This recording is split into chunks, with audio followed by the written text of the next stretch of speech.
हा जो सण आहे, हा वैवाहिक आयुष्याची गाठी बांधल्यानंतर येणाऱ्या ह्या सणाची प्रत्येक महिलेला अत्यंत मनापासून त्याची उत्सुकता असते.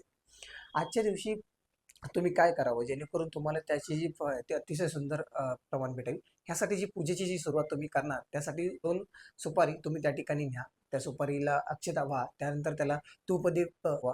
त्यासोबतच तुम्ही जी 5 प्रकारची जी फळं ह्या ठिकाणी घेऊन जाणार ती देखील त्या ठिकाणी ठेवा.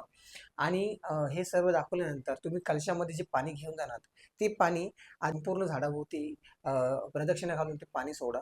त्यानंतर तुम्ही जी गुंडी घेऊन जाणार धाग्याची ती त्या ठिकाणी बांधून त्या वडाला 7 फेऱ्या मारा. ह्या 7 फेऱ्या मारल्यानंतर तुम्ही त्या ठिकाणी आपल्या ज्या वृक्षाला अशी प्रार्थना करा, की ज्या माझं आमच्या वैवाहिक आयुष्यामध्ये चाललेले सर्व प्रकारचे कोणत्याही प्रकारचा अडथळा नको होऊ दे. आमचं जे एकमेकांवर प्रेम आहे आणि आमचे जे सुखी संसार चाललेला आहे त्याला तुझा कायम आशीर्वाद राहू दे.